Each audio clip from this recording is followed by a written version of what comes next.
Next up, we have Derrick Broze. Thank you. How you guys doing? Thank you for being here. My name is Derrick Broze. I'm 34 years old. I'm a lifelong Houstonian. I am running for mayor because I want to help expose the corruption that is rampant in our city. I've been campaigning since May, and since that time it seems a lot more people are starting to wake up that there's corruption going on in Houston, not only in the mayor's office, but in the police department, in the financial sector, all over the city. I'm running because I've spent the last 10 years as a journalist and as an activist in this city, exposing the police department for using surveillance of cell phones, for monitoring of activists, for mismanaging of funds, as well as the current and previous administrations for various other issues.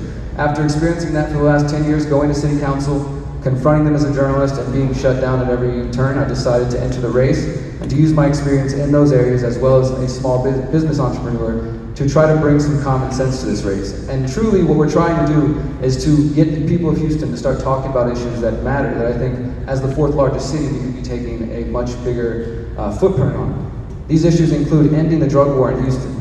I myself 15 years ago was addicted to drugs and went to prison at 20 years old, and that's what began my life transformation. Since that time, I've been dedicating myself to the community. But I know firsthand what it's like to get out of that system as a felon in the city of Houston, to struggle to find a job, to struggle to find somewhere to rent to you. I know what it does to the individuals' lives as well as the lives of their family members.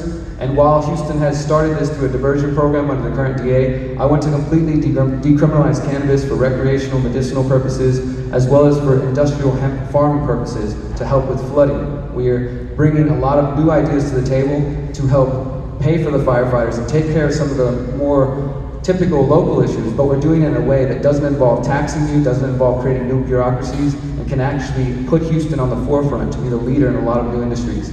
My name is Derrick Broze, and I'm running for mayor. Thank you. Next up, Derrick Broze.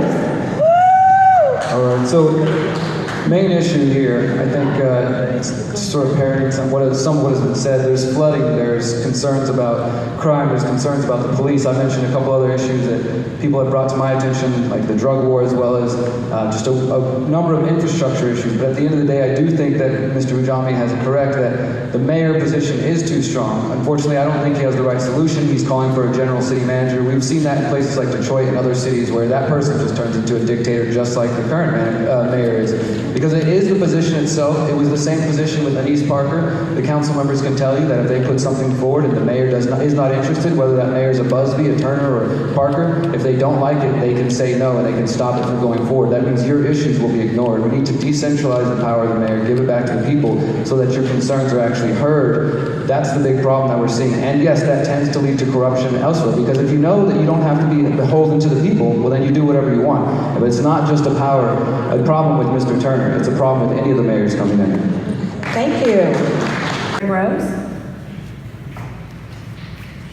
So the big problem, yes, again, is that the mayoral position is ignoring the will of the people. So they tell you you're going to pay a drainage fee and that's going to go towards helping out with flooding. That doesn't happen.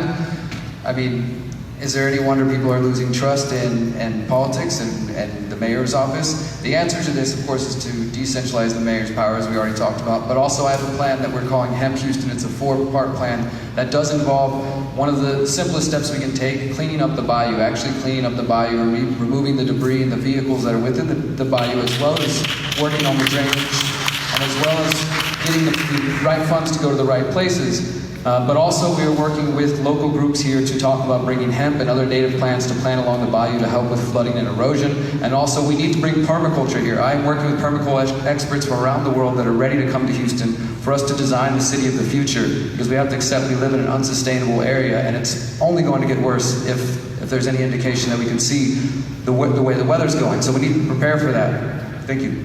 Thank you. And last on this. Really, for me, this just sounds like politics as usual. I don't know why there's so many jaws on the floor. This is what politicians do. They bring their buddies in and put them in positions that benefit them. They all make a little money and they move on to the next position, and they tell you that they're representing you. But we all know it's a lie. So it's not really anything new. And I also don't think that being a politician and who you know should keep you in that office. I also don't think that being able to buy an office should really be a thing, but maybe that's a whole other conversation.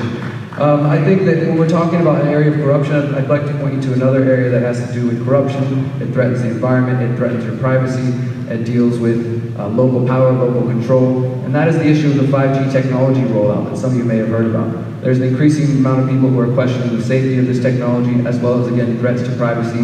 The mayor last year was awarded the 5G Champion Award by the wireless industry, the telecom lobby. Months later, he announced a new deal with Verizon and with Microsoft to bring this technology to the city, and it's just another example of this type of system. Thank you. One of the main 9 points of my campaign that you'll find at derrickbroze.com is to defend and protect the freedom of speech and civil liberties for all Houstonians. That's LGBTQ, that's any community that we're going to be meeting with, that we've already met with this community, these communities as the campaign's going on. I personally was not, would not support the version of the HERO ordinance that went through before. And as I said before at the Pride Forum, I talked to the LGBTQ community directly and said that I did not support the ordinance. I would not support an ordinance necessarily, because I do think it's on us as individuals to be the ones to push for change. The civil rights movement, the Native Red Power movement, all these great civil rights changes came because the people pushed from the bottom up, not necessarily because they came to the government asking them to band-aid it for them. So I do think that the real change, we're going to change the culture, which is where it starts at. You can pass a law, you can pass an ordinance, and a bigot's still going to be a bigot. It's about us creating that community, coming together, and actually making the change one that's going to last, not just some ordinance that most people are going to ignore. Thank you. Thank you. Let me say something about Derrick Broze. I admire this man. First off, he's open about his past, because none of us are perfect. We make mistakes, and we move on. And secondly, I'm really happy that he's in the race. Not only because we talk about some of the same things, but we have honest disagreement about other things.